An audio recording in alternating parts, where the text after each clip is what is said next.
Coming up on today's show, we're going to talk about 3 trade candidates for the Atlanta Falcons as we get closer and closer to training camp.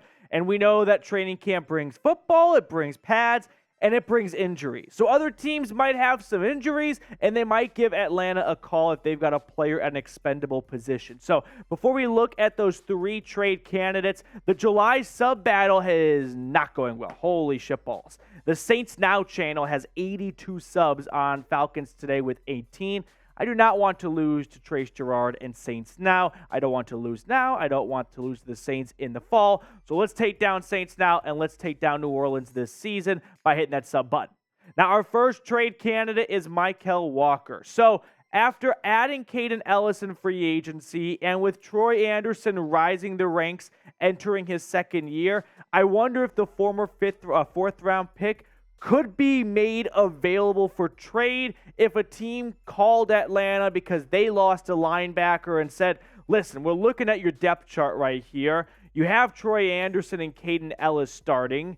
Do you really need to hold on to Mykal Walker and his 107 tackles last year? Or can we make you an offer and take him off your hands and give him a starting role over with us because we're shorthanded following some injury? Now, Walker last season, 107 tackles, 4 tackles for loss, 1 sack, 1 forced fumble. He had some good plays. I mean, anytime you have a middle linebacker getting 100 tackles, a lot of people look at that and go, why would you ever want to move on from that? Tackles can be a bit misleading. Defenses funnel plays to the middle linebacker, and not always do you get tackles that you're proud of. Like if you get beaten coverage and you're tackling someone from behind, that's not ideal. So Walker would have trade value, in my opinion. I'm not quite sure if Atlanta is looking to move on from him. I really doubt they are, but then again, if injury pops up and some team is short a linebacker, I think Atlanta would be a good team to call because they are a little deep at that spot and they run a defense that doesn't rely on inside linebackers, off-ball linebackers too much. When you look at the other linebackers that could be filling in like Andersen and Kaden Elliss, I'm not exactly sure what role Kaden Elliss is going to have in 2023. He's an outside linebacker, but you've added Bud Dupree and you've added brought back Lorenzo Carter, so maybe they move him to an inside linebacker spot, and they like to blitz him a lot because guy had 7 sacks and seven tackles for loss last year. But the point remains, if Walker's not going to get a ton of playing time because Troy Andersen is sort of taking over as this team's middle of the defense green dot linebacker, you signed Kaden Elliss for a reason, and you definitely want to use him, then why not try and get some assets for a guy like Walker who might be on the bench for a good portion of the season? You may be able to get a 4th or a 5th round pick for someone like Mykal Walker. We know that running backs and linebackers are not valued very highly right now in the NFL, but if a championship contending team has a bad injury during training camp, they might be desperate and they might look at Walker and go, he might not have game-changing plays or abilities to him, but 107 tackles last year, he can help against the run. He's good in pass coverage. We'll take a flyer on him. So that could be a trade value for Walker. Now, who do you guys think is a trade candidate for Atlanta? Let me know in the comment section below, whether it's Walker or someone else we might look at or someone else altogether. Give me a name in the comment section. Former 3rd round pick Jalen Mayfield is the next player we're going to talk about here. Unfortunately, the former Michigan Wolverine missed all of 2022 and right now is not in line to start in 2023.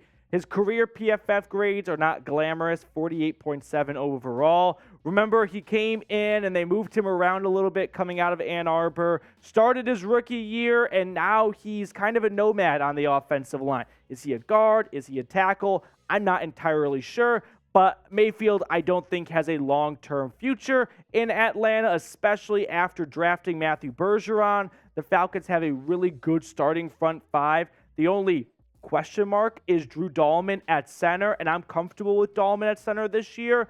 So if you've got your starting 5, maybe you look to try and get an asset or 2 back for Mayfield because the former 3rd round pick is looking like he will ride the bench this year.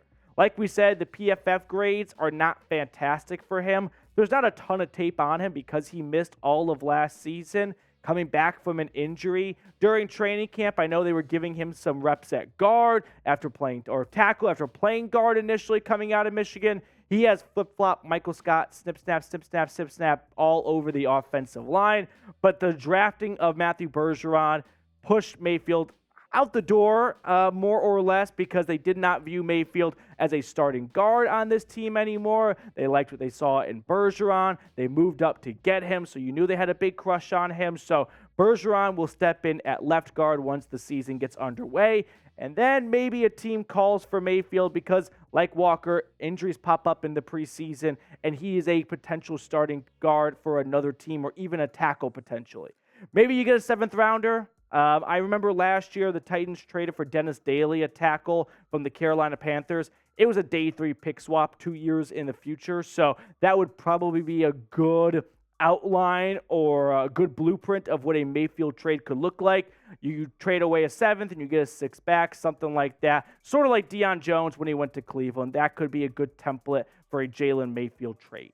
Now, before we get on to the rest of the show, I was looking at these Bijan Robinson jerseys on Fanatics before we started filming. They are icy, right? The black, the white, whatever color you want to get it in, just make sure you get it using our exclusive link, chatsports.com/BijanATL. Make sure to use that link to get the best deals possible. Do not be repping an old Falcons jersey when week 1 against Carolina rolls around. Get a brand new number 7 Bijan Robinson jersey. I'm a big believer in players have to have appropriate numbers to be successful. If a quarterback wears like 94, they're going to suck. A running back wearing 7 is not common, but Bijan pulls it off. So get yours today. Third and final trade candidate is an interesting one. Eddie Goldman, former 2nd-round pick by the Chicago Bears back in 2015. We have not seen a lot of Mr. Goldman lately, right? The last time he played an NFL snap was Week 18 of 2021. He signed with the Falcons a few months later and then retired just 13 days later. So over the last 3 seasons, he's only played one of them. He opted out due to COVID, and then he was not, retired last year, and he has decided to come back to the NFL. I don't have a good value or a good guess of what you could get for someone like Eddie Goldman, who has only played 1 season the last 3 years, but also when he did play, he was a really good interior defensive lineman. Back in 2018, that Chicago Bears team that won the NFC North, the double doink season, he was one of their better defensive linemen. 39 tackles and 3 sacks as a run-stopping player. But like I said, did not play super well in 2019, opted out in 2020. 2021, the word on the street in Chicago was lack of effort at times or just a lack of desire to have a long-term future in the NFL. And so the retiring happening did not shock many people up in the Windy City, but ultimately he decides to come back. And now when we look at Atlanta's defensive line, you added David Onyemata in free agency. He's your starting nose tackle, and Eddie Goldman would be his backup. So if the Falcons like what they have outside of Goldman and some other guys start stepping up and they find other roles for players, maybe Goldman could be made expendable. If the same goes for Walker and for everyone else. If an injury pops up on the defensive line in Kansas City, in Seattle, or wherever, there is a chance they could call Atlanta and go, you got this former 2nd-round pick. He's not starting for you, but he'd start for us because we have an open spot on our defensive line. Can we make a deal? Now, before we get on with the rest of the show, I am very happy to announce the draft score has evened up after Roley took Game 1, our 4th of July draft. Petey bounced back quite nicely yesterday, as I speak in third person, to even out the table at 1-1.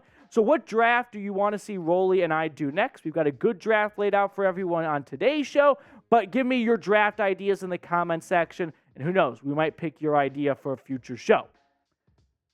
It is time for stadium concessions. Stadium concessions between producer Roley and I. Roley has the 1-1 selection after I got the first pick on the last draft. So, Roley, the table is yours.